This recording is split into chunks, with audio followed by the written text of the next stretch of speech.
하나님 아버지께서 오늘 우리에게 주신 말씀은 빌립보서 3장 4절에서 6절 있는 말씀입니다. 함께 한 목소리 읽겠습니다. 그러나 나도 육체를 신뢰할 만하며 만일 누구든지 다른 이가 육체를 신뢰할 것이 있는 줄로 생각하면 나는 더욱 그러하리니 나는 8일 만에 할례를 받고 이스라엘 족속이요 베냐민 지파요 히브리인 중에 히브리인이요 율법은 바리새인이요 열심으로는 교회를 받게 하고 율법의 의리는 흠이 없는 자로다. 아멘. 오늘 하나님 아버지 앞에서 함께 은혜 받고자 할 말씀의 제목은 율법의 삶과 복음의 삶입니다. 함께합니다. 율법의 삶과 복음의 삶. 첫 번째로 성령의 교통하심입니다. 바울 사도의 삶은 크게 두 가지로 나누어져 있는데 하나는 율법의 삶이고 또 하나는 복음의 삶입니다. 바울 사도의 이러한 삶이 바울 사도에게서 끝나는 것이 아니라 바울 사도 이후에도 계속되어지고 있습니다. 오늘 우리들에게도 율법의 삶과 복음의 삶이 계속해서 일어나고 있어요.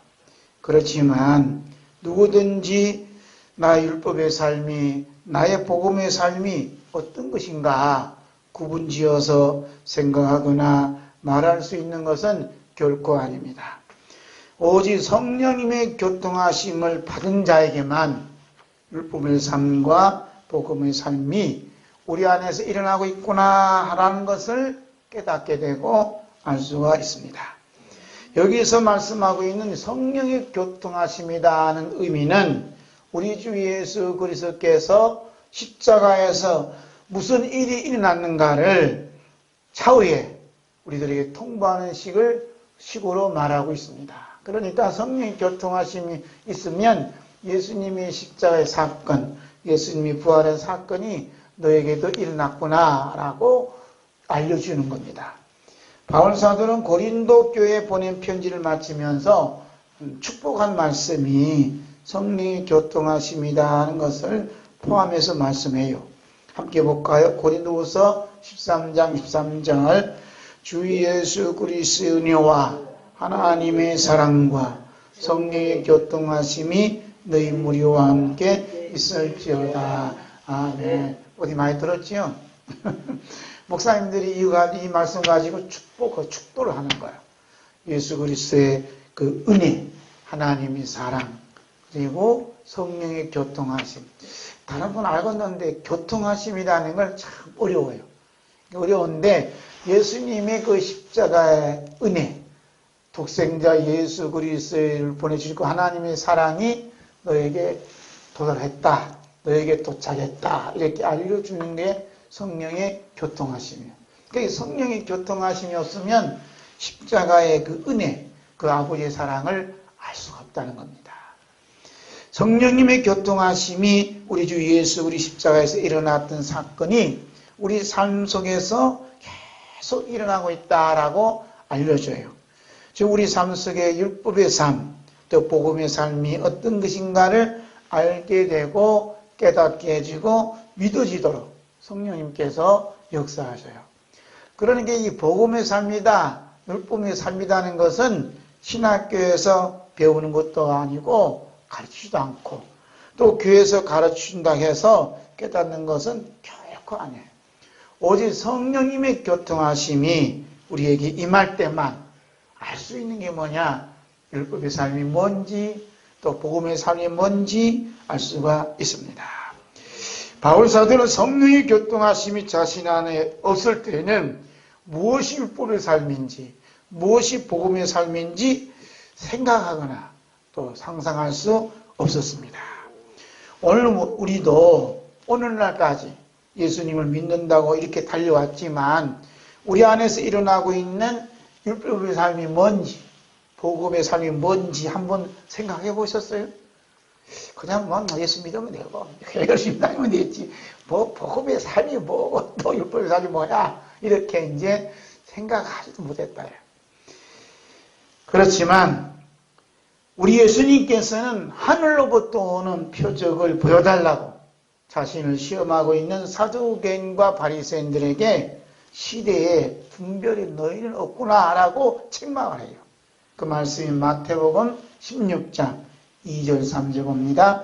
예수께서 대답하여 이르시되 너희가 저녁에 하늘이 붉으면 날이 좋겠다 하고 아침에 하늘이 붉고리면 오늘은 날이 꺾겠다 하나니 너희가 날씨는 분별할 줄 알면서 시대의 표적은 분별할 수 없느냐.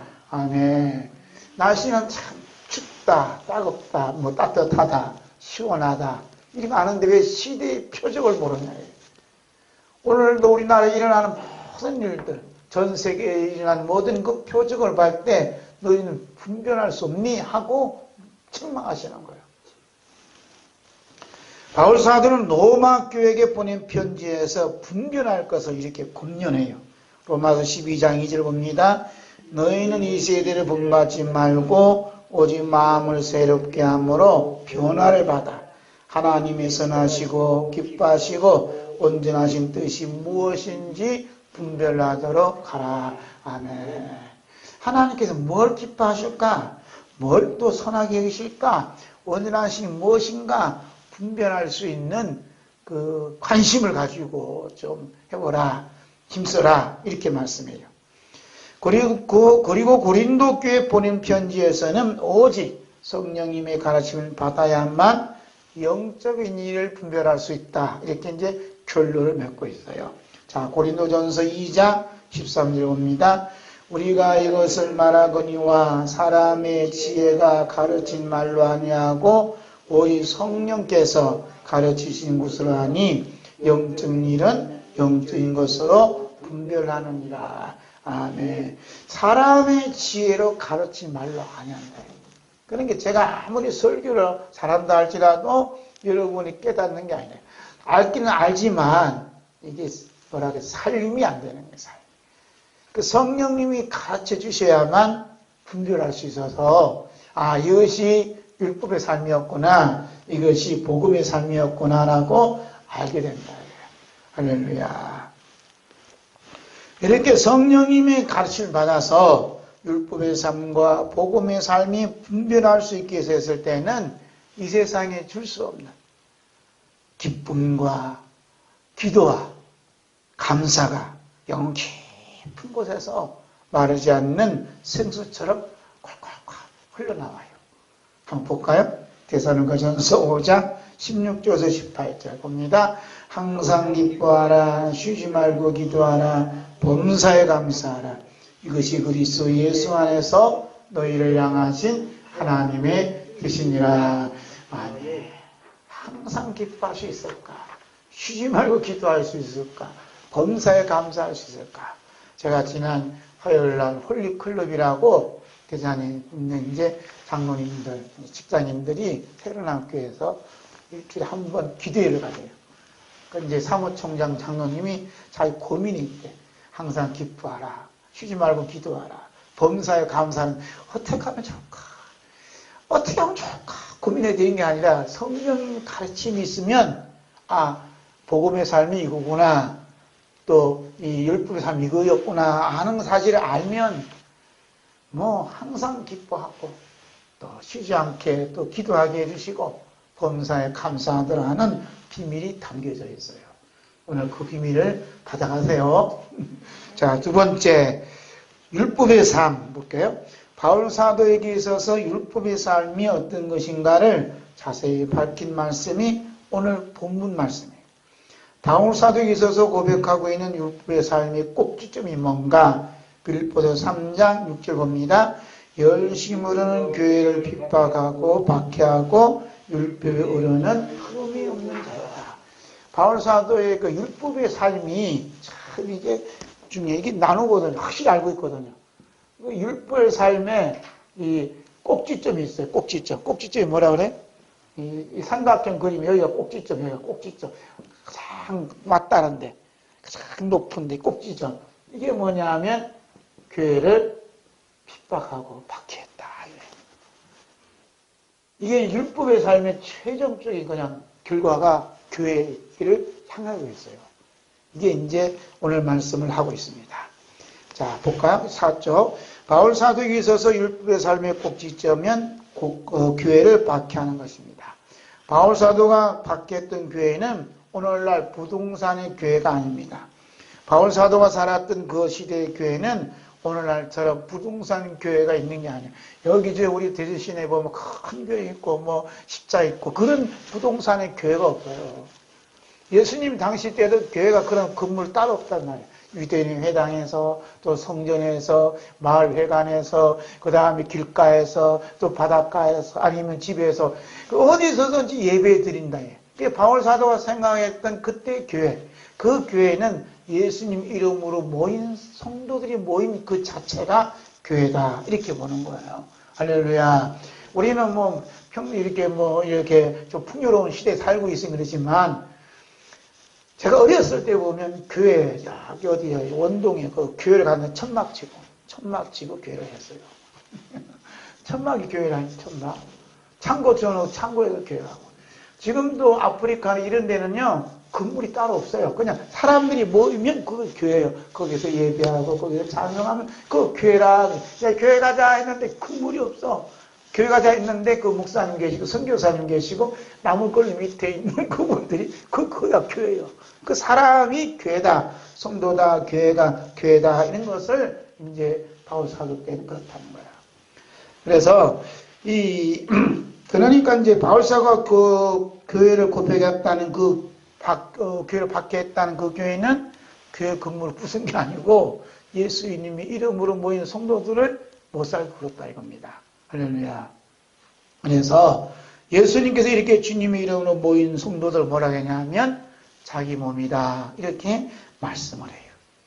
그러니까 바울 사도가 박해한 교회는 누구를 박해했어요? 예수님을 박해했어요. 그래서 성도를 박해하는 것은 누구냐? 예수님을 박해하는 거예요. 따라서 율법의 꼭지점 어디를 향했냐면 예수님을 향해서 있어요. 예수님. 누구예요? 예수님을 향했어요. 누가 말씀하시냐면 예수님이 말씀하셨어요. 예수님이 말씀하신 거 사도행전 9장 4절에서 5절 우리 함께 봅니다. 읽겠습니다. 땅에 엎드러져 들음에 소리가 있어 이르시되 사울아 사울아 내가 어찌하여 나를 박해하느냐 하시거늘 대답하되 주여 누구시니까 이르시되 나는 내가 박해하는 예수라. 아멘. 예수님께서 바울 사도를 만나서 하시는 말씀이 어찌하여 나를 박해하느냐. 나라 그러죠. 그런 게 바울 사도 여태 사울이니까 땅에 엎드려져서 주여 누구십니까? 그러니까 예수님이 나는 내가 박해하는 예수다. 그 예수님께서는 이 교회를 누구로 몸으로 보냐면 자기 몸으로 보는 거예요. 자기 몸. 할렐루야. 자기 몸에. 여러분이 아무리 어려움을 겪어도 이 여러분의 몸은 여러분은 성도는 성도만 있는 게 아니라 예수님이 함께 계시는 거예요. 예수님 몸이에요. 예수님 몸. 여러분 연세가 들었다고 해서 아이고 야 자꾸 잊어먹고 까먹고 그러냐 자꾸 이렇게 그냥 내가 이렇게 됐지 하지 마세요. 여러분의 몸이 누구냐 하면 예수님 몸. 누가 그렇게 하냐면 예수님이. 그렇게 한 사람이 주의 이름이 예수님 피가 묻어져 있으면 누구냐면 예수님 몸이다. 예수님 몸. 할렐루야. 그러니까 요즘 교회를 박해한다고 이건 어려움 많이 겪잖아요. 서울에 있는 사랑제일교회는 교회가 부서졌나 어쩐다. 사람도 다치고 몇 발은 꾸매고 죽은 줄 알았는데 살았다고 그러고 이런 게 뭐냐면 이 사람들이 사람을 핍박한 게 아니라 누구를 핍박해요? 예수님을 핍박해요. 예수님을 핍박했다고 나를 때린 게 아니라 예수님을 때렸다고 이게 믿어지는 사람이 누구냐? 복음의 삶을 사는 거예요. 할렐루야. 복음이 누구냐 하면 예수님이거든. 그럼 율법은 뭐냐면 왜 나를 핍박하고 나를 때리냐 이거야. 예수님을 제껴놓는 거야. 예수님이 없는 게 뭐냐면 그 율법이에요. 쉽죠. 예수님 없이 사는 게 율법의 삶이고 예수님 모시고 살면 복음의 삶이라 이거예요. 그러니까 내가 어려움 당하고 내가 힘들수록 예수님 내 앞에서 너무 힘들어 하시는구나 라고 믿는 사람이 복음의 삶이에요. 그렇게 믿어지면 기쁨이 내 속에서 일어나지 않을까요? 일어나겠죠. 또 감사의 기도가 나고 또 이렇게 또 범사에 감사할 수 있고.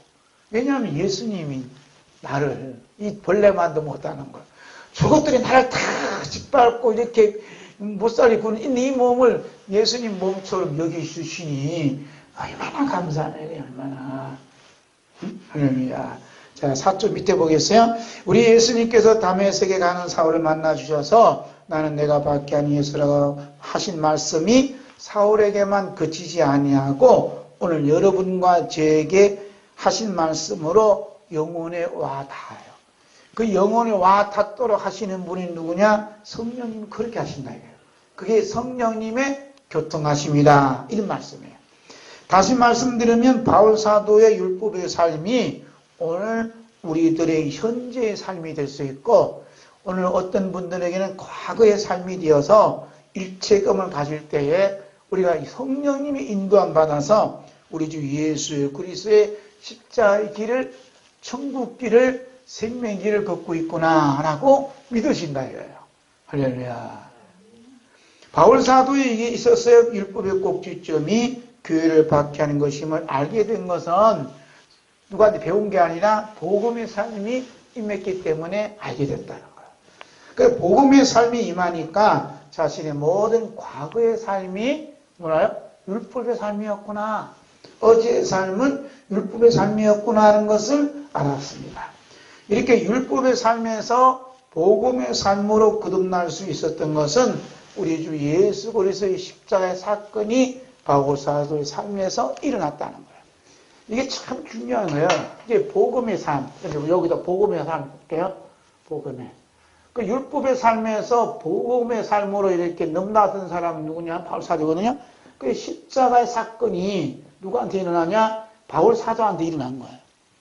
그래서 내가 지금까지 살아온 과거는 율법의 삶이었구나. 마땅히 지옥불에 떨어질 수밖에 없는 던줄 받을 수밖에 없는 그런 삶이었구나. 이렇게 예수님 몸을 핍박했고 못 살고 있던 나를 주님이 구원해 주시다니 하고 그 십자가의 사랑에 흠뻑 빠지는 이게 뭐냐면 복음의 삶이다 하는 것을 바울 사도를 통해서 성령님께서 보여주고 계시는 겁니다. 아멘. 따라서 바울 사도의 경우에 있어 교회라는 것은 이 땅에 없는데 율법을 지킴으로써 흠이 없다는 그 자부하는 자로부터 핍박을 받을 경우에 어려움을 당할 경우에 그 현장이 주님이 몸된 교회로 나타난다 이 말입니다. 아멘. 자, 좀 어렵죠? 그 현장을 다시 한번 사도행전 9장 1절에서 5절을 보겠어요. 사울이 주의 제자들에 대하여 여전히 위협과 살기가 등등하여 대제사장에게 가서 다메섹 여러 회당에 가져갈 공문을 청하니 이는 만일 그 도를 따르는 사람을 만나면 만남일을 막론하고 결박하여 예루살렘으로 잡아오려 함이라. 아멘. 끝까지. 여기 1절, 2절은 바울 사도에 있어서 율법에 흠이 없는 자로서의 삶이요.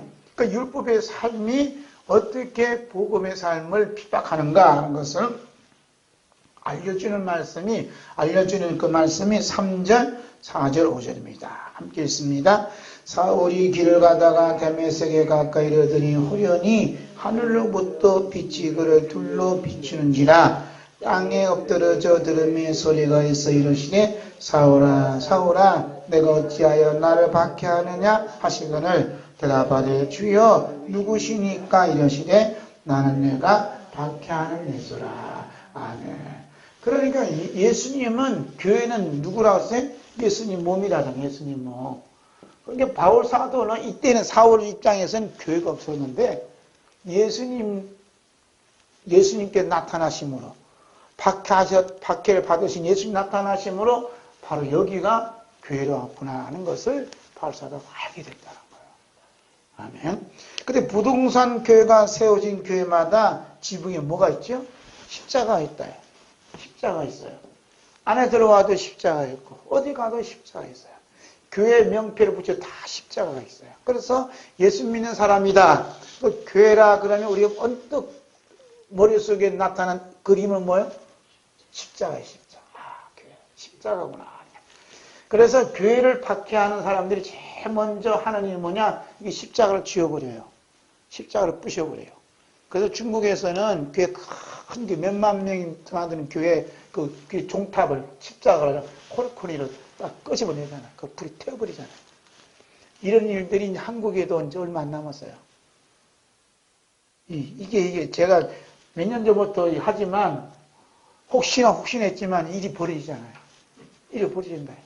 그러니까 중국에서 일어나는 모든 일들은 또 저 북한에 일어나는 모든 일들은 남한의 미래예요. 할 수밖에 없어요. 이런 시스템으로 지금 되어져 가고 있는 게 우리 현실이에요. 자꾸 얘기하면 그럴 수 없어. 맞아봐야 돼요. 내를 맞아봐야 돼. 그때는 늦었어요.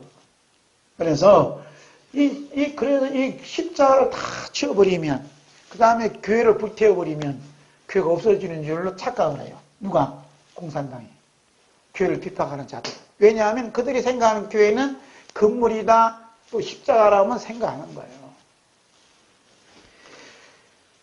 그래서 우리나라에서도 이런 일이 벌어지는데, 이 세상이 점점 교회를 박해하는 그 강도가 높아져 가고 있어요. 왜냐하면 우리가 중국과는 아픔도 같이 나눠야 된다. 응? 그래서 우리는 이제 그 예배 금지법이다, 또 집회 금지법이다, 교회 폐쇄법이다, 그런 명칭은 없어도 지금 그게 진행되어 가고 있어요. 볼까요? 6쪽 봐요. 지금 뭐냐 하면 여러분이 코로나가 보통 장난이 아니에요. 코로나로 제일 재미 보는 데가 지금 대한민국이에요. 교회를 잡는데 최준봉이 쓰는 거예요. 네? 그래서 더불어민주당이나 요즘 공산당이라 하더라고. 이 민주당에서 40명, 50명 되는, 40에서 50명 되는 국회의원이 교회 폐쇄법을 발의를 했어요. 뭘 가지고? 질병, 코로나 가지고. 예를 들어서, 코로나 요즘 심한 예배 드리지 마세요. 지금 서울에서는 20%, 교인들 20%만 예배 드려요. 그런 게 어디 있어? 그러면 지하철도 20%만 안치야지. 100명 들어갈 때 20명만 안치야지. 표준 어디냐? 교회에 있다니까요. 그래, 예배 예를 들어서 드렸어. 그러면 얼마 벌금 내냐? 5천만 원 벌금을 내야 되고 5년 이하의 징역을 받아요. 이게 어느 집단에서는, 어느 기관에서는 교회를 비판하는 게 아니죠. 그것도 기독교 기관이에요. 두 번째는 교회 집회 방역 미조치. 예를 들어서 우리가 지금 소독을 안 했어. 저는 아침에 소독 싹 했거든요. 소독 싹 하고 그냥 우리 손 닦는 거 뭐지? 티슈, 물티슈로 그냥 8장 찍어갖고 다 청소를 했어요. 만약에 그게 안 됐다, 그리고 소독도 안 했다, 그러면 징역 2년 징역 2년에 감옥살이 해야 되고 손해배상 청구를 해요. 세 번째는 강제 검사 거부를 해. 야, 코로나 금지 받으세요. 그럼 나 안 받겠다 그러면 징역이 몇 번이요? 5년이요. 이게 쭉 지금 10가지로 나와, 지금 10가지. 예? 그 다음에 이제 현행 집행 예배 금지를 했는데 예배를 드렸어. 그러면 징역 1년 이하에 300만 이하의 벌금을 내요. 이런 일들이 지금 수타 일어나고 있어요. 이게 이제 국회의원들이 발의한 거예요. 그러니까 결국은 교회를 폐쇄시켰다. 이름으로써 교회가 폐쇄된 교회가 몇 개 돼요? 한 달 동안, 2달 동안, 3달 동안 폐쇄했다가 문 열었다가 또 예배드리면 또 벌금 내고. 지금 우리는 문에서 보고 있는데 그런 뉴스 안 나온다 이래요. 대전에도 있나 몰라. 우리는 그럴 만한 교회가 안 된 게 감사하지. 우리 교회가 한 500명 되면 대상이 돼요. 저 앞에서 지키고 있다니까. 마스크 하나.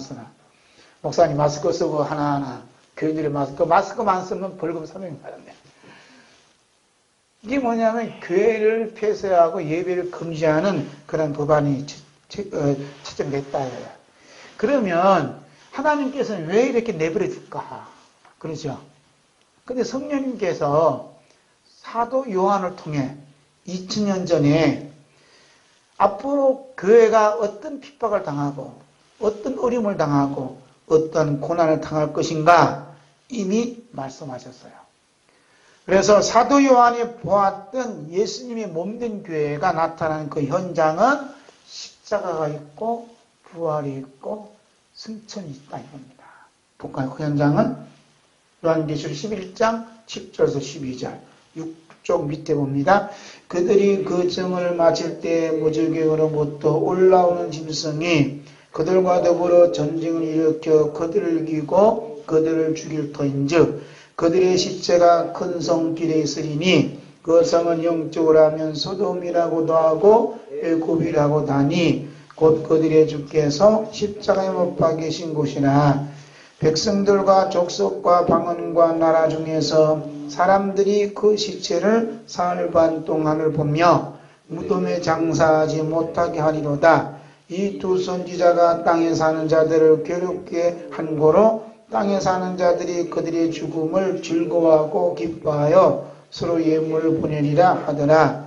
3일 반 후에 하나님께로부터 생기가 그들 속에 들어가며 그들이 발로 일어서니 구경하는 자들이 크게 두려워하더라. 하늘로부터 큰 음성이 있어 이리 올라오라 함을 그들이 듣고 구름을 타고 하늘로 올라가니 그들의 원수들도 구경하더라. 아멘. 그렇게 마지막 때에 되어질 일이 뭐냐면 교회가 핍박을 받을 수밖에 없다. 여기서 이제 요한계시록 11장에서는 두 정인이 요한계시록에서 강의하는 사람이 신나서 이 두 정인이 이제 있다. 두 정인이. 그 두 정인이 누구냐 하는 거예요. 누구냐. 이단들은 자기라 그래요. 그런데 중요한 것은 이 두 정인이 뭘 당하냐면 죽임을 당한다. 죽임을. 그 죽임을 당한 것을 십자가라 그래요. 죽임을 당해요. 죽임을 당했는데 이 죽임을 왜 죽임을 당했냐 하면은 이 두 정인이 땅에 거하는 자들 괴롭혔다 해요. 이 나쁜 놈들! 그럴 수가 있어! 하고 이제 두 정인이 땅에 속한 자들을 했다 해요. 요즘 뭐라 하면 오늘 언론로 말하면 현 정부에 대해서 이럴 수가 있어? 이제 북한을 찬양하고 찬양하고 뭐 하는 자들을 법 개정하자. 찬양해도 좋고 북한을 찬양해도 죄가 안 된다. 그 개정하자 하고 법안을 올렸단 말이에요. 그러면서 또 하나 법안이 오이판에 대해서 뭐 조금이라도 나쁘게 말하면 처벌하는 처벌법을 올렸어요.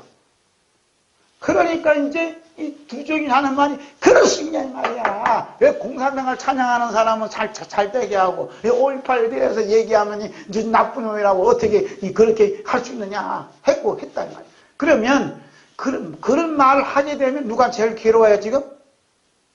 그 법률을 제정한 내놓는 이 현지부가 괴롭다 이 말이야. 쉽게 얘기하면 그래서 어떻게? 죽여버린다는 거예요. 이렇게 두 정인이 역할하는 사람이 대한민국에는 거의 없어요. 몇 사람은 열심히 몇 사람은 지금. 우리 통합중에 있는 목사님, 고 목사님 열심히 감옥에 갔다 오고 뭐. 또 우리 박 목사님도 저 박 목사 말고 다른 박 목사 있어요.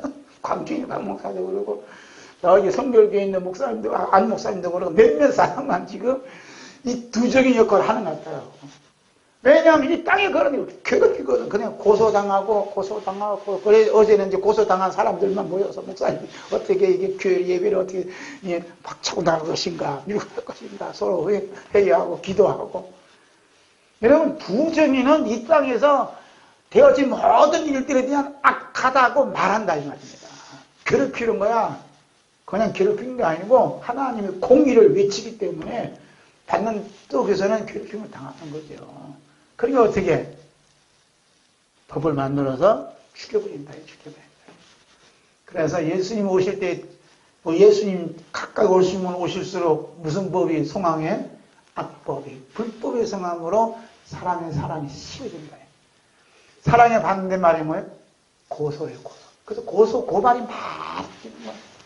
이 일들은 뭐냐면 주님이 지금 문 밖에 확실합니다. 여러분, 기뻐해야 돼요, 슬퍼해야 돼요? 기뻐해야 돼. 기뻐해야 한다. 근데 죽었어, 이제. 그러니까 이제 어느 사람도 이 두 중의 시체를 거두는 사람 아무도 없어요. 이게 외롭거든요. 마지막에는 외로운 거예요. 아무리 박 목사님 훌륭하고 좋다 해도 마지막 개 같은 죽음 당해봐.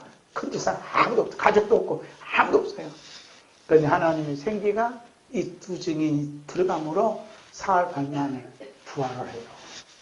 이야, 이대로 되었는 11절 볼까요? 11절 시작. 3일 반 후에 하나님께로부터 생기가 그들 속에 들어가며 그들이 발로 일어서니 구경하는 자들 크게 두려워하더라. 일어섰다. 그리고 난 다음에 12절에 하늘로부터 큰 음성이 있어 이리로 올라오라 함을 그들이 듣고 구름을 타고 하늘로 올라가니 그들이 원수들도 구경하더라. 어떻게 구름 타고 하늘로 올라가실래요? 그런데 십자가 죽음을 당해야 돼요. 그 현장에 볼까요? 자, 8절 봅니다. 8절 시작. 그들의 십자가 근성길에 있으리니 그 성은 영적으로 하면 소돔이라고도 하고 엘곱이라고도 하니 곧 그들의 주께서 십자가에 못 박히신 곳이라. 예수님이 십자가에 못 박힌 곳에 같이 못 박힘을 당해요. 이게 진짜 하나님의 비밀이에요. 그러니까 영적으로 소돔과 고모라잖아요. 우리나라가 영적으로 소돔과 고모라. 그래서 에이즈 환자가 제일 많이 급속도로 증가한다는 대한민국이에요. 다른 나라는 줄어든다. 여기 소돔과 고모라가 된다. 그래서 주님께서 십자가에 못 박힌 곳이 어디냐? 대한민국이에요. 여기에 예수님과 함께 십자가에 못 박을 자가 누구냐예요. 예수님과 함께 십자가에 못 박을 자가 누구냐면 두 증인. 할렐루야. 이 두 증인의 그룹에 속하실래요?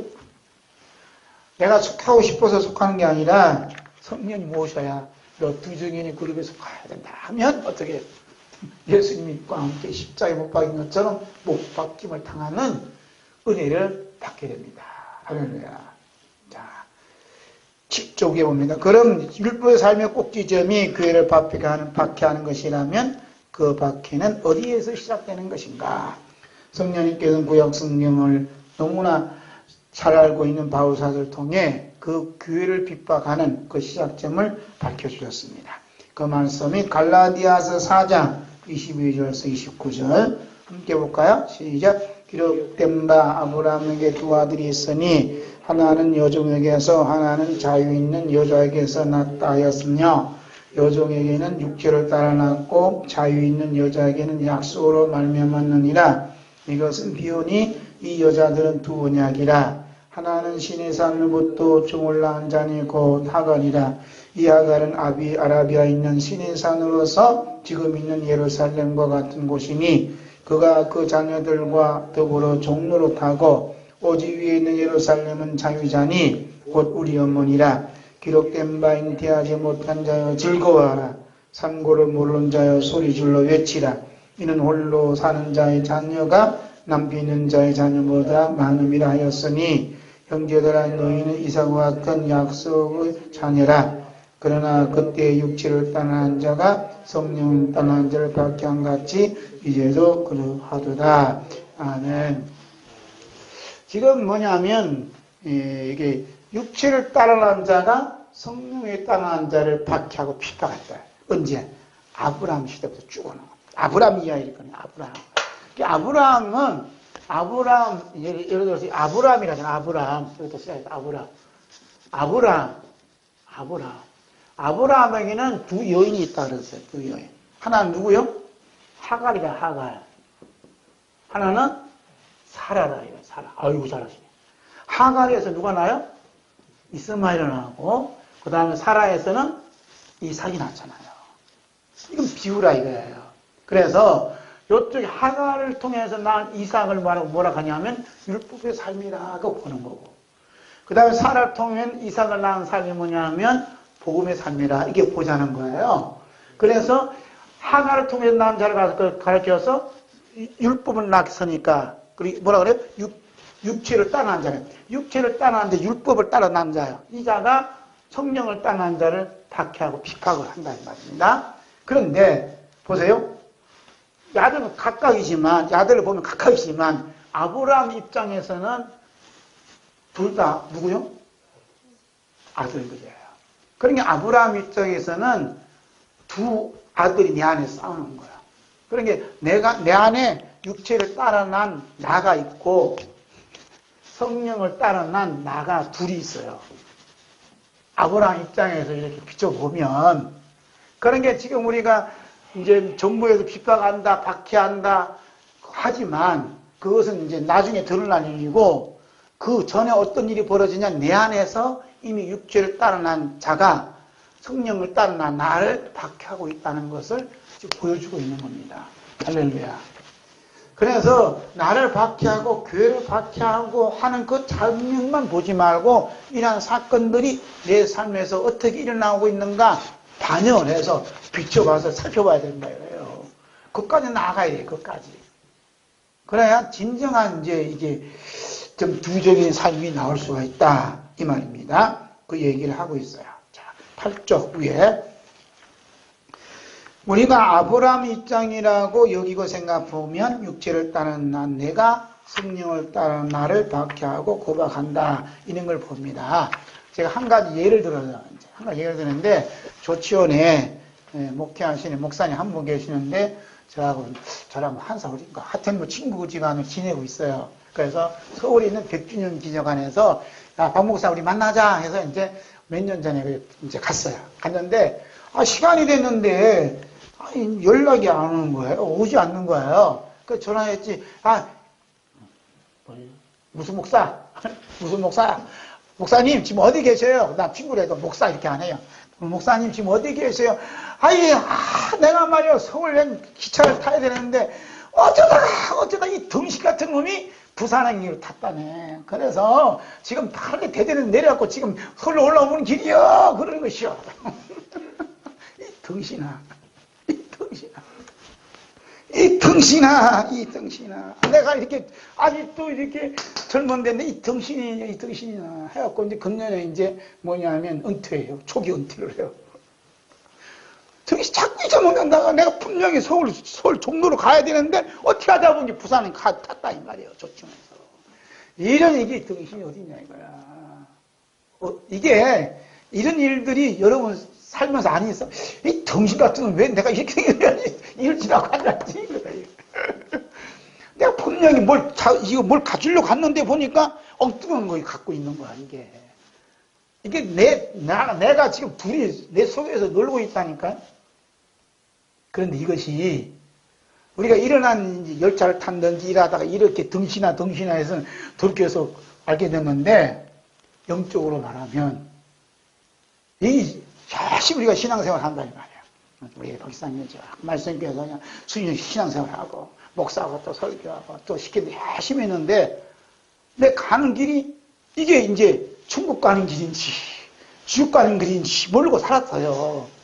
근데 나중에 성령님이 감동이 와서 교통 왔는데 아이고 이 덩치 같은 놈 내가 그냥 거기에 와갖고 내가 지금 지옥 가고 있는 그 길을 가고 있구나 하고 깨달을 때가 온다 이 말입니다. 그게 이제 뭐냐면 성령님이 오셔서 성령으로 태어난 내가 있을 때 율법에 살았던 나를 보고 그렇게 이 덩신아 하고 이제 하는 거예요. 그러면 뭐가 일어나요? 돌이킨다. 부산으로 내려갔다 했는데 이 덩신 같은 놈이 내가 서울로 가야지 부산에 타서 하고 돌이킬 때 내가 이제 부산으로 가고 있다는 걸 아니까 내가 덩신인 줄 알지. 그래 안 그래? 그럼 어떻게 해? 자동적으로 갈아타고 서울행 기차를 탄다 이 말이에요. 아멘. 이 덩신아 하고 아는 게 이게 축복이라니까. 영적으로 말하면 이게 뭐냐? 회개라. 회개는 어떻게 해요? 이 덩신아 하면 되는 덩신아 하면 되는 거예요. 이런 일들이 벌어진다. 자, 보세요. 8쪽 중간에. 그런데 문제는 오늘 우리들이 교회 나오고 교회법 지키고 담임 목사가 성도들이 개한다 가르치고 성도들은 담임 목사의 말대로 다 시키는 신앙생활을 했는데 천국행 노선이 아니라 지옥행 노선을 탔다면 어떻게 되겠는가 이 말이에요. 지금 내가 타고 있는 기차가 직행 기차라면 예수님과 천국은 점점점 더 멀어져요. 율법을 하는 일이 뭐냐 하면 예수님과 교회를 천국 점점 멀어지게 만드는 거예요. 오늘 내 자신이 예수님과 천국이 점점 더 멀리 느껴지지 않는가 하고 우리 자신을 돌아봐요. 우리가 우리 율법의 삶에 같이 있을 때 율법의 안경을 쓰고 성경 말씀을 보지요. 우리가 율법의 안경을 쓰고 율법을 본다는 말이에요. 이제 그 말씀을 봐봐요. 이제 율법을 가지고 율법의 안경을 가진다. 율법의 안경. 우리가 성경 말씀을 봐요. 율법의 안경을 가지고 성경을 보면 뭐가 보이냐? 성경 말씀이 보이지 않고 누가 보냐면 내가 보여. 내가 보여요. 내가 보여요. 내가 이 말씀대로 지켜야 되는구나. 보이는 거야. 우리 집사님 얘기했지. 지난번에 성경 말씀 읽으니까 이 말씀대로 다 지켜야 우리 복을 받는 거야. 알았단 말이야. 이게 율법이에요. 그러니까 율법이 뭐냐 하면 성경 말씀을 지켜야 된다. 참 신기하게 깨달았어요. 깨달음이 있는 거예요. 내가 지켜야 된다. 그래서 성경 말씀보다도 먼저 내가 보여줘요. 이게 율법의 역할을 하는 거예요. 율법이. 그래서 우리는 뭐라 하냐면 여러분 성경 말씀대로 살면요 축복받아요. 이 말씀대로 순종하면 살아요. 한다 이 말이에요. 이런 역할을 하는 게 율법의 기능이 내한테 들어왔기 때문에 율법의 삶이 내한테 들어왔기 때문에 내가 이 말씀대로 살아야 된다고 나를 자꾸 드러낸다. 그 역할을 하는 게 누구냐? 율법의 역할을 해요. 그러니까 바울 사도가 지금 다메섹 도사로 가는 것은 인간의 정욕대로 가는 게 아니라 하나님 말씀대로 지키면서 가는 거예요. 바울 사도가 생각 하나님 말씀이 있어. 그렇게 지키러 가는 겁니다. 그러니까 예수님 만나 주시는 거예요. 왜냐하면 그 중심에 나쁜 생각이 아니라 나름대로 올바로 깨닫지 못했지만 나름대로 하나님 뜻대로 말씀대로 살아가야 된다는 그 뜨거운 그 열정을 보고 예수님 만나 주셨다 이 말이에요. 여기까지 이해하셨죠? 그러니까 성경 말씀이 먼저인가 내가 먼저인가 하는 것을 우리가 알아야 된다. 예? 이렇게 우리가 이제 성경 말씀을 꼭 지켜야 된다고 이렇게 주장하는 사람들은 어떤 사람들이에요? 성경 말씀보다 더 지켜야 된다는 사람들은 율법에 있는 사람. 그러니까 나보다도 성경 말씀보다도 내가 먼저 있는 거야. 내가. 자, 여기서 보면 우리는 성경 말씀대로 꼭 지켜야 된다고 주장한다면 성경 말씀을 반드시 지켜야 한다는 내가 성경 말씀이 나보다 먼저 있던 나를 비판을 해요. 그래서 예수님이 요한복음 15장 18절에 이 말씀을 해요. 세상이 너희를 미워하면 너희보다 먼저 나를 미워하는 줄 알라. 이렇게 말씀을 해요. 그러니까 지금 예수님 내 안에 누가 있다 그래? 성령으로 난 나가 있고 육체를 따라 나가 있어요. 육체를 따라 나는 성경을 볼 때 뭐가 자꾸 보인다고? 내가 주인공이 돼서 보는 거야. 그래서 이 육체를 따라난 자가 성령이나 따라난 자를 핍박하는 것은 성령을 따라난 자 속에 누가 계세요? 예수님이 계셔. 그 예수님이 계시는 게 예수님을 자꾸 모습하게. 여러분 안에 누가 계세요? 예수님이 계세요. 그 예수님을 핍박하는 사람이 누구냐? 다름 아닌 내가 그렇게 핍박하고 있다. 어떤 내 율법으로 낳았나? 육체를 따라 나가고 있다는 거예요. 자, 그쪽 보면 바울 사도는 오늘 본문 말씀 5절에서 이런 말씀을 해요. 나는 8일 만에 할례를 받고 이렇게 해요. 여러분 이게 단순한 말 같아도 이게 아주 율법의 삶의 극치라니까. 나는 뭐냐? 나는 8일 만에 뭐요? 할례를 받고 그래서 누가 나왔어요? 나는 나오죠. 나는 내가 먼저 나온 내가 먼저다. 그러니까 할례를 받아야 된다는 것은 이미 성경에 창세기 17장 12절에 있어요. 함께 볼까요? 너희의 대대로 모든 남자는 집에서 난 자나 또는 너희 자손이 아니라 이방에서 돈으로 산 자를 막론하고 난지 8일 만에 할례를 받을 것이라. 아멘. 그런데 이 할례를 받을 것이라는 창세기 18장, 17장 있는 말씀 누가 받았어요? 아브라함이 받은 거예요. 아브라함이 받아갖고 아브라함이 이제 뭘 했어요? 나를 낳은 후에 하나님 말씀대로 어떻게 할례를 행했다 이 말이에요. 그 할례를 행하심이 바울 사도까지 쭉 이어져 내려갔어요. 그러니까 바울 사도 입장에서 수천 년간 내려온 이 삶이 아브라함 전통이 내려왔기 때문에 우리는 혈통 믿는 자손이다 이 말입니다. 이게 그러니까 유대인 입장에서는 굉장히 자존감이 강한 거예요. 8일 만에, 8일 만에. 이것이 뭐냐? 나는 8일 만에 난 정통적인 유대인 집안이다 이거예요. 아브라함 계통의 집안이다 이거예요. 그런데 까불지 말라 이 말입니다. 에? 그러니까 율법의 삶이 뭐냐면 하나님께서 이렇게 8일만 할례를 받아라 하는 말씀보다도 이 말씀을 지켰던 아브라함의 행함이 최고다 이거예요. 최고. 거기에 내 후손이, 그 후손이 나다 이 말입니다. 그러니까 율법의 극치는 뭐냐? 하나님의 말씀대로 지켜 행하는 극치예요. 네? 그게 이제 어떤 일이 벌어지는가 봐야 된다. 그런데 이 복음의 삶이, 복음이 내 안에 들어왔어. 내 안에 다 들어와서 이 창세기 17장 말씀을 똑같이 읽었어요. 그러면 이 말씀이 나를 할례 8일 만에 할례를 받게 한다는 것을 깨닫는 거예요. 말씀이 나를 할례를 받게 했지 내가 할례를 받은 게 아니다.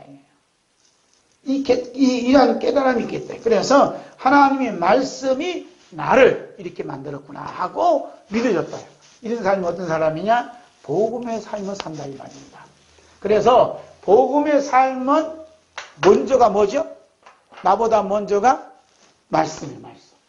하나님 말씀이 나보다 먼저고 율법은 말씀보다 내가 먼저예요. 내가. 그러니까 엄청난 죄를 짓는 거지. 예? 말씀보다 앞서니까. 자, 세 번째 복음의 삶을 볼까요? 바울 사도는 율법의 삶과 복음의 삶은 넘나드는 은혜를 받았습니다. 율법의 삶이 없으면 복음을 알 수가 없어요. 예? 그 율법대로 말씀대로 잘 지키지 못한 사람은 복음을 와닿지 않는 거예요. 복음의 삶은 율법의 삶을 경유해야만 알 수 있어요. 그래서 율법은 교회를 박해하게 되고 주 예수를 박해하는 과정에서 예수님과 함께 십자가에 못 박힌 나를 봐요. 이제 이 나를 보는 나는 예수님과 함께 십자가에 못 박았구나 한다. 이런 알미 복음의 빛이 들어왔을 때 알 수 있는 거예요. 그러면 복음은 뭐냐? 율법으로 말미암아 예수 그리스도와 함께 죽은 난데. 자 보세요. 예수님 율법은 이 십자가에 못 박힌 나를 봐요. 나를 봐. 나는 예수님과 함께 십자가에 못 박았구나 하고 보는 거예요. 근데 복음은 뭐냐? 율법이 나와 십자가에 못 박은 내 안에 누구를 봐요? 내 안에 계신 그리스도를 바라보게 한다 이 말. 이게 복음이에요. 할렐루야. 응? 그래서 바울 사도가 뭐냐면 나는 예수 그리스도와 함께 십자가에 못 박아 죽었다라고 얘기합니다. 죽었다. 그리고 그리스도께서 네 안에 살아계신다. 이렇게 말씀을 해요. 갈라디 2장 10절 위에 봅니다. 내가 그리스도와 함께 십자가에 못 박혔나니 그런즉 이제는 내가 사는 것이 아니요 오직 내 안에 그리스도께서 사시는 것이라. 이제 내가 육체 가운데 사는 것은 나를 사랑하사 나를 위하여 자기 자신을 버리신 하나님의 아들 믿는 믿음 안에서 사는 것이라. 아멘. 자, 율법의 삶의 속성은 뭐라 했죠? 반드시 교회를 박해해요. 예수님을 아프게 해요. 그러니까 우리 안에 율법의 삶이 복음의 삶을 박해하는 겁니다. 그 율법의 삶이 하는 말이 뭐라 했죠? 아이고 덩신아 이런 말 한다. 언제 이런 말을 하느냐? 복음의 삶이 덮쳐왔을 때. 근데 복음의 삶이 빛이 내 안에 비침으로써 내가 가는 노선이 지옥 경렬자를 타고 있음을 알아챈 거예요. 알아채니까 뭐라 그래요? 에이 덩신아 하고 이제 얼른 갈아탄다 이 말이죠. 성령님께서 우리가 살아가는 노선이 어디를 향한 노선인가 바울 사도를 통해서 알려주셨어요. 바울 사도가 복음의 삶 속에서 바라보는 것은 율법의 삶 속에 머물러 있는 자들에게는 매우 낯설어요. 매우 그냥 좀 어설퍼요. 좀 뭐랄까, 좀 낯설고 좀 어색해요. 우리 안에서도 복음의 삶과 율법의 삶이 넘나들고 있을 때에 복음의 삶에서 보이는 그것들이 낯설게 느껴져서 매우 조심스러울 때가 많이 있어요. 그래서 우리가 모두 함께 복음의 삶에서 바라보는 것들 중에 크게 두 가지 내용을 함께 보면서 참 아이고 등신하고 회개하는 영이 우리에게 임하기를 기도합니다. 첫 번째 10쪽 위에 보면 바로 위에 보면 부동산 교회는 의미가 없다 이렇게 보는 거예요. 사도행전 17장 24절 봅니다. 우주와 그 가운데 있는 만물을 지으신 하나님께서는 천지주제시니 손으로 지은 전에 계시지 아니하시고. 우리가 지금 여기서 하는 것은 우리가 손으로 지은 전에 하나님 계시지 않는데요. 그러니까 부동산 교회는 의미가 없다 이거예요. 지금 코로나로 인해서 예배의 규제를 받자 많은 목사님들이 교회는 큰 의미가 없구나 하는 것을 알았어요. 그래서 지금 매몰로 나온 교회들이 많아요. 이제 이자도 못 주니까. 이런 시대가 됐어요. 그동안에는 우리가 교회 하면 뭐라 그래요? 건물로 생각하는 거예요. 제가 처음에 다무아 살 때 아파트에서 예배 드립니다. 그러니까 그것이 무슨 교회냐 그러더라고. 그래서 못 도와주겠대요. 그래서 지하실로 갔어요. 지하실 오니까 교회래. 구겨 아파트가 더 좋은데. 지금은 이 교회 건물이 따로 없어져요 이제. 그래서 큰 교회 목사님들 정신 좀 차려셔서 빨리 나눠줘야 돼. 나눠줘서 따로 이렇게 예배드리도 하야 그 교회가 살아요. 성도들 살고 다 살아. 지금 교인도 없는 교회 건물 붙잡아봤자 아무 소용없어요. 교회는 의미가 없다. 얼른 깨닫으시니 복음의 삶이 이렇게 빨리 올 수가 없는데. 아니야 교회가 있어야 돼. 내 그래 밥 먹사. 이건 뭐 할 수 없는 거고. 지금 이게 붙잡을 일이 아니라니까요. 그래서 저는 감히 얘기 드리는데 큰 교회들은 지금 우리 그 시찰내에도 이 스크린이 여기서 여기까지 클걸? 2천만 원 들여서 했대요. 스크린 2천만 원. 리모델 내면 1억 얼마 들여서 했대요. 야, 참 좋더라고. 음향도 좋고 스크린도 그냥 깨끗하게 나와. 그 예배용 스크린이 될 수 있느냐 아니에요. 제가 보면 제가 느끼는 건 성령님께서 저에게 느끼게 해주신 게 뭐냐 하면 우상을 섬기는 도구로 쓰인다. 이 보면요. 보는데 저 논산에 있는 시찰 그거 다 나와. 저 공주에 있는 시찰 다 나와요. 사람들 얼굴 나와요. 우리 노예도 그렇게 했다니까요. 그런 프로그램 여기 보면은 논살, 공주 뭐 다 나와요. 다 본단 말이에요.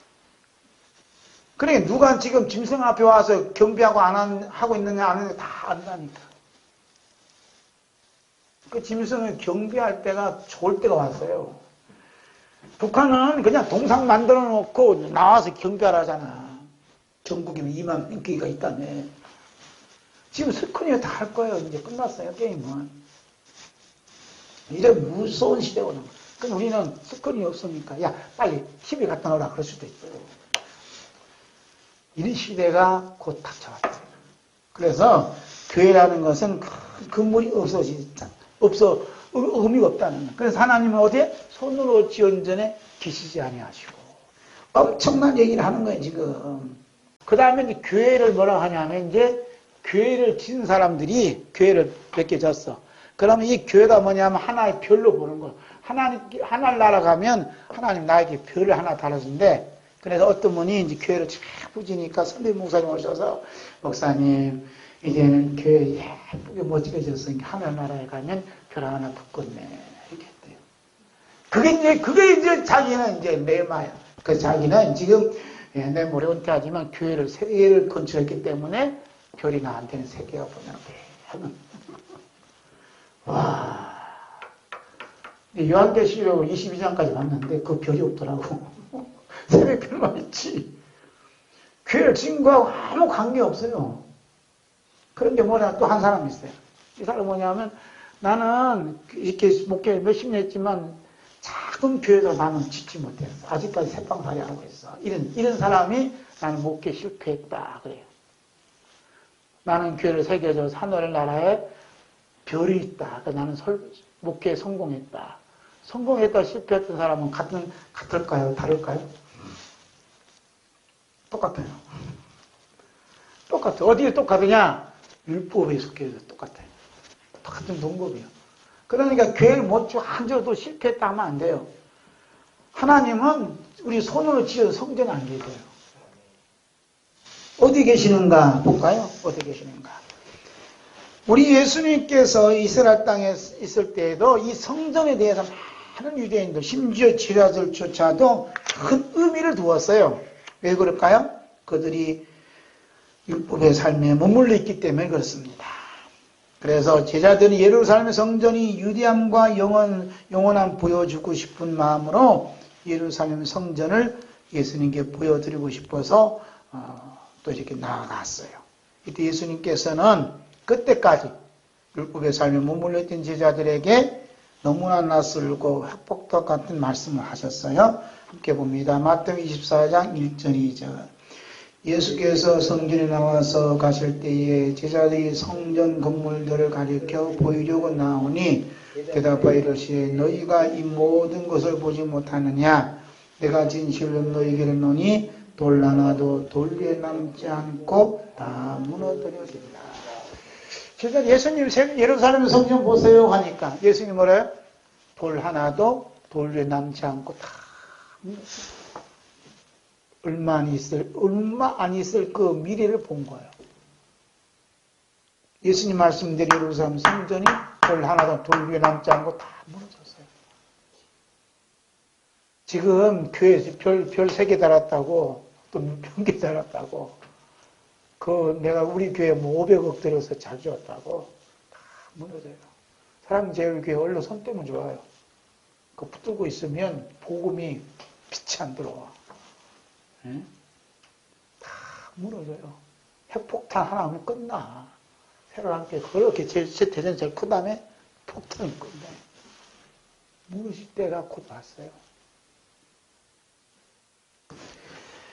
이제 무너지지 않는 기회를 만들어야 되겠죠? 바울 사도가 죄수의 몸으로 로마 옥중에 격리되어 있으면서 교회에 대한 많은 생각과 묵상과 기도를 했어요. 그래서 교회에 대한 무너지지 않는 교회를 발견되는 순간 감사의 기도를 끊치지 않았습니다. 그 모습이 에베소서 1장 15절 16절입니다. 이로 말미암아 주 예수 안에서 너희 믿음과 모든 성도를 향한 사랑을 나도 듣고 내가 기도할 때 기억하며 너희로 말미암아 감사하기를 그치지 아니하고. 아멘. 감사가 제일 걱정했던 게 교회예요. 그런데 이 부동산 교회에 대한 의미가 없어지자 참 그냥 새로운 깨달음을 알게 될 때 너무너무 감사해서 감사 기도를 드렸어요. 바울 사도가 로마 옥중에 있으면서 성령님으로부터 가르침을 받은 교회는 부동산 교회가 아니에요. 성령님이 가르침이 아니고는 예수님이 가르침이 아니고는 알 수 없는 희한한 교회. 그 교회를 한번 만나볼까요? 자, 에베소서 1장 20절에서 23절 함께 봅니다. 그의 능력이 그리스도 안에서 역사하사 죽은 자들 가운데서 다시 살리시고 하늘에서 자기 오른편에 앉히사 모든 통치와 권세와 능력과 주권과 이 세상뿐 아니라 오는 세상을 일컫는 모든 이름 위에 뛰어나게 하시고 또 만물을 그의 발 아래 복종하게 하시고 그런 만물 위에 교회의 머리로 삼으셨느니라. 교회는 그의 몸이니 만물 안에서 만물을 충만하신 이의 충만함이니라. 아멘. 교회는 뭐라 그래요? 예수님의 몸이라요. 자, 볼까요? 바울 사도가 자기가 몸이 만신창이 되어도 교회를 생각하는, 염려하는 건 난 끝이지 않았다. 그런데 바울 사도가 로마 옥중에 있으면서 교회에 대한 성령님의 가르침을 받았어요. 그랬더니 교회는 뭐라 그래요? 자, 보세요. 이게 만물이에요. 이게 만물. 만물은 뭐냐면 하늘에 있는 것도 땅에 있는 것도 매번 우주 만물이에요. 우주 만물에 뭐가 있어요? 교회가 있어요. 모든 우주 만물은 뭐냐면 교회 밑에 있어요. 그러니까 부동산 교회로 얘기하면 이 얘기 안 통하죠. 그러죠? 어떻게 짓고요? 그런데 교회 밑에 뭐냐? 모든 만물이 있어요. 이 만물이 여기서 뭐라고 하냐면 이런 말씀을 해요. 21절 다시 볼까요? 모든 통치와 권세와 능력과 주권과 이 세상뿐 아니라 오는 세상이 일컫는 모든 이름 위에 뛰어나게 해주시고 또 다음에 또 만물을 그의 발 아래 복종하게 하시고 그를 만물 위에 교회의 머리로 삼으셨나이다. 만물이 누구냐면 만물이 예수님 발 아래 있어요. 그리고 뭐라고 했죠? 그는 만물 위에 누가 있어요? 교회가 있고 교회에 예수님이 머리가 되셔서 계시는 거예요. 할렐루야. 그래서 이 만물은 뭐냐면 예수님 발 아래 있어요. 발 아래. 그래서 지금 만물은 어디 있냐면 대한민국은 저만하밖에 안 돼요. 그 대한민국에 일어나는 각종 악법들이 무수하게 일어나서 교회를 폐쇄하고 예배를 금지한다. 이 모든 법들이 어디에? 예수님 발 아래 있어요. 그런데 예수님 발 아래이기 때문에 그 모든 법들이 제정하는 이유가 뭐냐? 예수님 발자국 소리. 발자국 소리를 내서 이 자들을 어떻게 심판해야 되거든요. 그러니까 예수님 교회는 누구 몸이라 했어요? 예수님 몸이에요. 예수님 몸. 할렐루야. 예수님 몸이요. 그 예수님 몸이기 때문에 예수님 머리가 되신 몸이다 이 말이에요. 그 이 몸을 박해하고 핍박한 데를 심판하시러 오신다는 말이에요. 그러니까 나는 심판의 대상이냐 구원의 대상이냐 여러분 아셔야 돼요. 그러니까 예수님과 한 몸이 되어서 세상으로부터 집밥을 당하고 고통을 당하고 박해받는 사람들은 예수님과 한 몸이기 때문에 구원의 노선, 천국의 노선, 복음의 노선에 있기 때문에 얼마나 감사하냐고요. 그러니까 감사할 수밖에 없다 이 말입니다. 할렐루야. 이제 그래서 복음의 삶에 있는 사람 교회 가는 뭐예요? 교회는 만물 위에 있다. 교회는 예수님 몸이다. 교회 머리는 예수님이시다. 그래서 모든 만물은 누가 통치해요? 예수님이 통치하신다. 여기에 문재인도 있고 김정은이 있고 사진핑도 있고 다 있어요. 트럼프도 있고 다 있어요. 그 점 하나씩 다 있단 말이에요. 이들을 지배하는 자들이요 우리 주 예수 그리스도다 이 말입니다. 근데 진짜 짜고 있냐 이것이. 우리 예수님이 그 위대하신 말이에요. 자, 두 번째. 더 큰 축복을 받기 위해 바치는 헌금은 의미가 없군요. 헌금에 대한 이야기를 하고 싶어요. 사도행전 17장 25절 함께 봅니다. 또 무엇이 부족한 것처럼 사람의 손으로 섬김을 받으시는 것이 아니니 이는 만민에게 생명과 호흡과 마음을 친히 주시는 이심이니라. 아멘. 우리가 이제 헌금에 대한 이야기를 많이 해요. 우리 교회에서는 많이 안 하지만 그 헌금도 종류도 무척 많아. 우리 집사님 같으면 그 종류도 쓰려면 한나절 써야 돼요. 거기서 뭐 시간 많이 걸리니까 컴퓨터를 다 작업하죠. 큰 교회는. 이 헌금이 참 이게 문제예요, 문제. 내가 더 큰 축복을 받기 위해서 율법의 삶을 위해서는 헌금이 중요해요. 헌금이. 그래서 헌금을 잘해야 복을 받아. 근데 복음의 삶에서 딱 떨어보면 이 더 큰 축복을 받기 위해서 드리는 헌금은 아무런 의미가 없어졌어요. 왜 그럴까요? 하나님이 뭘 주신다고 그랬어요? 하나님이 생명과 호흡과 뭘 주세요? 호흡과 만물을 신이 주셨다. 우리가 헌금하기 전에 이미 우리가 이 일을 할 수 있도록 호흡을 주시고 생명을 주시고 만물이라니까 집도 주시고 농장도 주시고 공장도 주시고 학교도 주시고 뭐 회사도 주시고 그 만물에 다 포함돼요. 그 모든 것을 주신 분이 누구냐? 하나님이시거든. 그게 하나님이 다 우리 헌금을 하기 전에 다 주신 건데, 그럼 헌금은 뭐요? 하나님이 주신 거잖아. 내 거 없어요. 내가 그 더 큰 축복을 받을 그 야욕이 없어졌다 이 말입니다. 이 헌금에 대해 잘 아셔야 돼요. 이 오해가 없어야 돼요. 율법의 삶에 대해서 헌금이 중요해. 바치는데 받고 11조 받아요.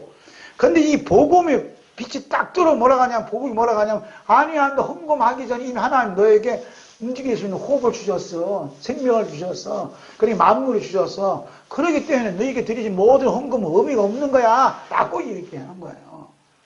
근데 내 이름을 내려고 헌금할 필요 있어 없어요? 없어졌다 이 말이에요. 없어졌다 이거예요. 그래서 헌금을 했다가 지금 감사헌금하고 성교금하고 했다가 지금 주부에 많이 나오잖아요. 그 모든 것이 내 것이 아니에요. 누가 것이요? 전부 다 하나님 것이 하나님 것. 그래서 복음의 삶에서 바라보는 헌금은 뭐냐? 헌금. 복음의 삶이죠. 이쪽은 복음의 삶이에요. 복음의 삶에서 바라보는 헌금이 뭐냐? 예수님께서 십자가 흘리신 피값이에요. 피값. 할렐루야. 피의 값이 헌금이에요. 헌금. 제가 이렇게 기도했지만은 너무 생소하네요. 색다르네요. 헌금이 피값이라뇨. 이런 분도 있어요. 이쪽 속이 세계에서 사는 사람들은 제가 하는 말을 생소하다니까요. 남의 나라, 어느 별에서 왔니? 묻는 거예요. 어느 별에서. 박 목사님, 어느 별에서 왔어요? 어느 별이요? 샛별에서 왔지. 예수님 샛별이거든. 새벽별이거든. 그러니까 이게 어려워진다, 이게. 왜냐하면 우리가 드린 헌금은 우리 주 예수 그리스도께서 십자가에서 흘리신 피로 이 모든 만물을 새롭게 했거든요. 새롭게 하신, 이 모든 만물을 새롭게 하신 데서 벗어날 예물은 하나도 없어요. 그리고 예수님께서 나를 어떻게 피값으로 사셨다네요. 헌금이 뭐냐 하면 내 몸이요, 내 몸. 아셨어요?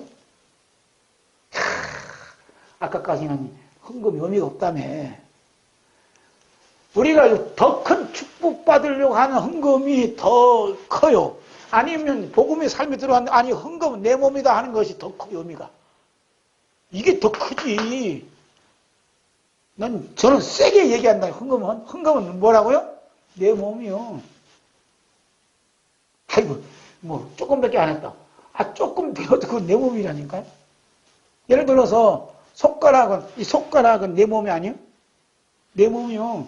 그렇죠? 우리 집사람 일하다가 손가락이 탁 잘렸잖아, 이게. 떨어져 나간 것도 뭐예요? 그건 내 일부. 그러니까 헌금이 뭐냐면 내 몸이라니까. 내 몸이라고 여겨지면 헌금은 뭐냐? 예수님 피값이라 이 말입니다. 할렐루야. 이 얘기는 제 얘기 아니에요. 창세기 4장 4절 봅니다. 아벨은 자기도 양의 첫 새끼와 그 기름으로 드렸더니 여호와께서 아벨과 그의 제물은 받으셨으나. 저 아벨이 지금 양의 첫 새끼 하나님께 드렸거든. 근데 하나님께 뭘 받으셨어요? 아벨과 그의 제물 받았다. 그러니까 아벨과 드려진 예물은 하나님 보시기에 한 몸으로 받다. 아벨로. 할렐루야. 그래서 우리가 어떤 예물을 드렸든 하나님 보실 때는 이 예물을 내 몸으로 보신다니까요. 내 몸. 그게 이제 골로새 1장 19절 20절입니다. 함께 볼까요? 아버지께서는 모든 충만으로 예수 안에 거하게 하시고 그의 십자가의 피로 화평을 이루사 만물 땅에 있는 것들이나 하늘에 있는 것들이 그로 말미암아 자기와 화목하게 되기를 기뻐하십니다. 십자가의 피로 화평을 이뤘다죠. 십자가의 피로.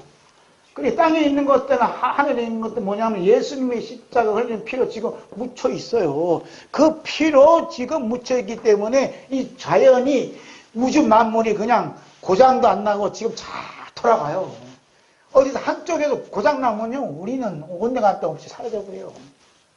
이게 모든 우주 만물이 하나님과 화목하게 잘 지내고 있는 게 뭐냐면 누구 덕이라고요? 예수님 피덕이라 이 말입니다. 할렐루야.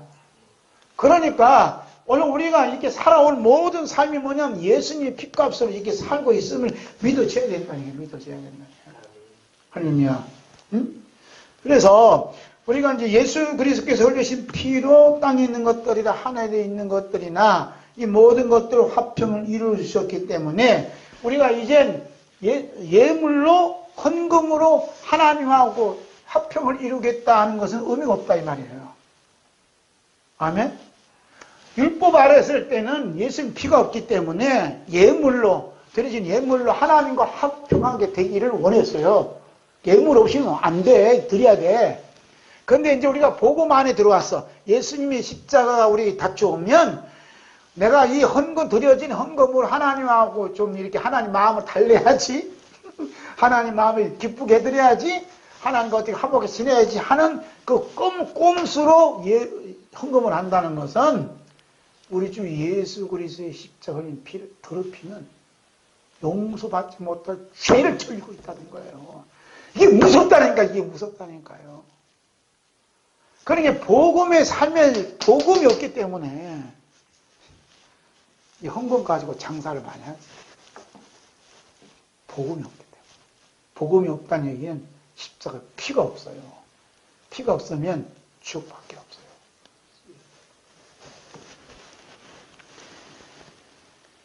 그렇기 때문에 바울 사도는 사도행전 17장 25절에 말씀하잖아요. 다시 한번 있습니다. 또 무엇이 부족한 것처럼 사람의 손으로 섬김을 받으려시는 것이 아니니 만민에게 생명과 옷과 만물을 친히 주시는 이십니다. 무엇이 부족한 것처럼 사람의 손으로 섬김을 받으시는 것이 아니다잖아요. 왜 자꾸 우리 헌금을 가지고 하나님을 섬기려 하냐고. 하나님은 섬김을 받지 않는데요. 먼저 주셨다 이 말이에요.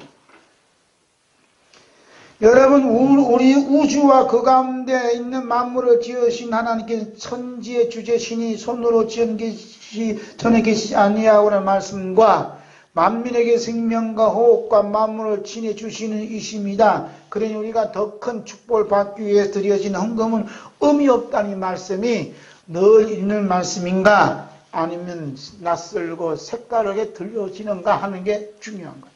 여러분 어때요? 너무 색다르죠? 세상에 대한민국에 저렇게 소리하는 사람 어디 있어? 이렇게 얘기하는 분들 있어요. 다 헌금 강조하고 축복 강조하지. 의미가 없다고 하면 어떻게 그냥 어떻게 교회가 운영이 되냐 얘야. 그거 가지고 교회가 운영하니까 하나님께서 박살을 내는 거야. 그거 교회 운영되는 게 아니에요. 교회 운영은 예수님 피로 되는 거야. 예수님 피밖에 없다니까요. 율법의 삶의 중심에는 내가 있고 내가 말씀보다 먼저 있어요. 13쪽입니다. 그래서 나는 내 힘으로 이만큼 살아왔다는 것이 내 몸의 벽에 있어서 내 힘으로 살아온 것에 대한 자랑거리가 많아요. 바울 사도는 오늘 본문 말씀에서 율법의 삶의 모델로 자신의 힘으로 살아온 것에 대한 자랑거리를 쭉 나열하고 있어요. 그래서 자랑거리는 밤이 새도록 이야기하더라도 지치고 힘들지 않아요. 그러면 내일 또 만나줘요. 큰 얘기했는데 아들 자랑하고 아파트 산 자랑하고 땅 사는 자랑했는데 그것도 다 못 내일 또 커피숍에서 또 만나줘요. 이것이 우리 주 예수 그리스도께서 십자가에 못 박히신 것이 우리 눈앞에 계시는 것을 볼 수 없어서 예수님을 고통을 주고 박해하고 교회를 박해하는 거예요. 갈라디아 3장 1절 봅니다. 어리석도다 갈라디아 사람들아 예수 그리스도께서 십자가에 못 박히신 것이 너희 눈앞에 밝히 보이거늘 누가 너희를 깨더냐. 복음의 삶은 항상 우리 눈앞에 누가 계시냐? 십자가에 못 박혀 계신 예수님이 보이는 거예요. 그러니까 우리가 보이지 부동산 교회다. 더 큰 축복을 받으려고 헌금하겠다. 그게 의미가 없다는 거예요. 십자가에 못 박히신 예수님 보니까. 만일 우리 눈으로 십자가에 못 박혀 계신 우리 주 예수 그리스도를 볼 수 없다면 나를 자랑할 수밖에 없지만 예수님을 볼 수 있다면 누구를 자랑할까요? 예수 그리스도를 자랑할 수밖에 없어요. 우리 주 예수 그리스도를 자랑할 수밖에 없겠지만 우리 눈이 소경이라 십자가에 못 박혀 계신 우리 주 예수 그리스도를 볼 수 없으니까 이 생을 자랑할 수밖에 없어요. 그러니까 내가 본 만큼만 자랑한다니까요. 교회만 보면 교회만 자랑하고 예수님 십자가 보는 사람 예수 십자가만 자랑하고 그렇게 돼 있어요. 본 만큼만 자랑하는 거예요. 자, 이 생의 자랑에 대해서 보겠어요. 요한일서 2장 16절 이는 세상에 있는 모든 것이 육신의 정욕과 안목의 정욕과 이생의 자랑이니 다 아버지께로부터 온 것이 아니요 세상으로부터 온 것이다. 그러니까 이생의 자랑은 하나님께 아니라는 거예요. 이 세상에 가져다 준, 지옥 갈 세상에 가져다 줄 거라. 그러니까 이게 교회 자랑, 뭐 자랑, 어떤 사람은 이거 교회 자랑이 무슨 이생의 자랑이냐. 이 땅에 있는 게 다 이생이에요. 회사 자랑하는 거나 교회 자랑하는 거 똑같지 뭐. 자랑하면 뭘 자랑해? 건물 자랑하고. 우리 교회 이번에 헌금이 얼마 들어왔다고. 살짝. 야, 이 코로나 시대에도요, 우리 교회는요, 헌금을 줄지 않았어요. 하면서 헌금 자랑. 이게 율법의 삶이라, 율법의 삶.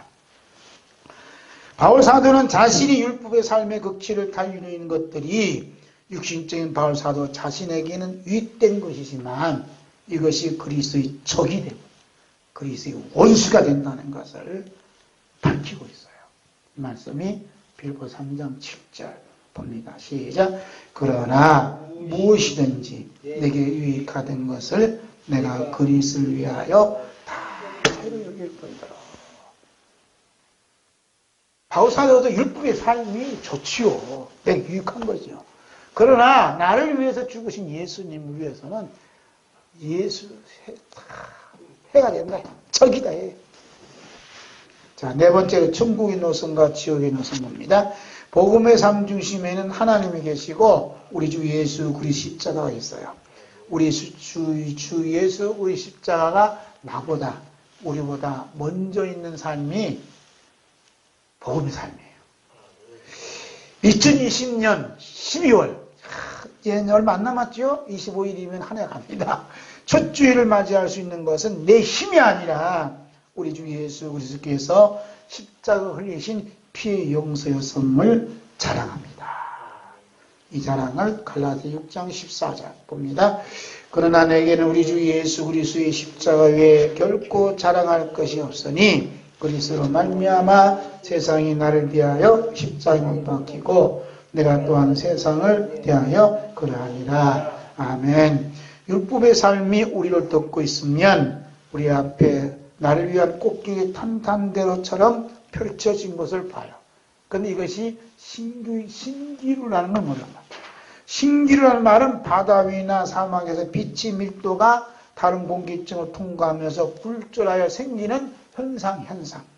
그래서 엉뚱한 곳에 물이 있는 것처럼 보여서 수평선 저 너머의 불빛이 보이는 것처럼 보여. 가보면 아니다는 거지. 탄탄대로의 꽃길이라고 여겼던 그 길의 마지막은 종착역은 지옥입니다. 우리 주 예수 그리스도께서 이렇게 마지막 종착역은 지옥으로 가는 노선이 있던 우리를 천국으로 가는 노선으로 환성시키기 위해서 인간의 몸을 입고 이 땅에 오셔서 우리를 대신하여 십자가에 올라가 못 박혀 죽으셨습니다. 그리고 십자가에 달려 지옥의 고통을 겪으시면서 마지막으로 하신 말씀 요한복음 19장 30절 봅니다. 15쪽에 위에 있어요. 예수께서 신포도주를 받으신 후에 이르시되 다 이루었다 하시고 머리를 숙이니 영혼이 떠나가시니라. 아멘. 그래서 복음의 삶의 시작과 마침과 중심은 우리 주 예수 그리스도께서 십자가에 달린 상태 마지막 남기신 다 이루었다는 말씀이 있어요. 다 이루었다. 이게 중요하다. 다 따라합시다. 시작. 다 이루었다. 시작. 다 이루었다. 다 이루었다. 우리나라에서 진행되고 있는 모든 현실, 지구 곳곳에 일어나고 있는 모든 사건들은 십자가에서 달려 다 이뤘다고 선포하신 우리 주 예수 그리스도의 말씀 안에 다 있습니다. 우리 주 예수 그리스도께서 십자가에 못 박인 상태에서 다 이뤘다 말씀하신 것은 지옥에 가는 노선과 천국에 가는 노선을 이미 다 이루었다고 하늘과 땅에 온 천지에 동시에 선포하신 거예요. 어떤 사람은 지옥으로 가는 노선으로 다 놓여져 있고 어떤 사람은 천국 가는 노선에 다 놓여져 있음을 십자가로 예수님이 다 이뤄놨다 해요. 그런데 거짓말로 말이야 자꾸 악법을 때려서 말이야 고소하라고 그러고 말이야 이렇게 한 사람들은 지옥 가기 위해서 지금 특수 훈련을 받고 있는 거고. 예? 그게 십자가 다 이루는 거예요, 그게. 이루어진 대로 그렇게 진행되고 가는 거야. 그런데 그게 아닙니다! 하면서 그냥 예수 이름으로 고난받고 예수님 이름 때문에 피격받는 사람들은 천국 가기를 이렇게 지금 가는데, 천국 가는데 거기에 천국 사는 그 길을 지금 훈련받고 있고, 이런 것을 여기에서 보여주고 있는 거예요. 우리 주 예수 그리스도께서 천국 향해 가는 노선은 우리 주 예수 그리스도의 십자가의 길밖에 없음을 선포해요. 그래서 십자가의 천국으로 가는 길이 뭐냐면 예수님의 십자가의 길밖에 없어요. 이런 사람은 뭐냐? 복음의 삶인 삶. 내 노력으로 가는 게 아니고, 내 힘으로 가는 게 아니고, 돈으로 가는 게 아니고, 흥금으로 가는 게 아니라 예수님이 십자가 흘리신 피, 십자가의 길로 가고 있습니다라고 믿는 거예요. 그럼 여기에 누가 있느냐 하면 다 있어요. 그래서 여기에 길을 걸어가도록 우리나라가 지금 이렇게 어려운 시련을 겪는 겁니다. 그러니까 이 십자가 길을 들어선 사람들이 누구냐면 기뻐하고 찬양하고 감사해야 돼요. 왜냐하면 예수님이 여기 계시거든. 이 길이 천국 가는 길이거든. 그 천국 가는 길은 십자가 길밖에 없어요. 그러나 이제 WCC나 이런데, NCCK나 이런 데서는 아니야, 정상에 오르는 길은 여러 가지의 길이 있어. 그런 게 불교를 믿던, 뭐, 천주교를 믿던, 김일성 종교를 믿던 관계없어. 다 올라갈 수 있어. 그래요. 근데 문제는 뭐냐? 그 길에 십자가가 없어요. 그게 문제예요. 다 올라갈 수 있는 길인데 그 길은 십자가가 없어요. 십자가는 오직 여기밖에 없어요. 할렐루야.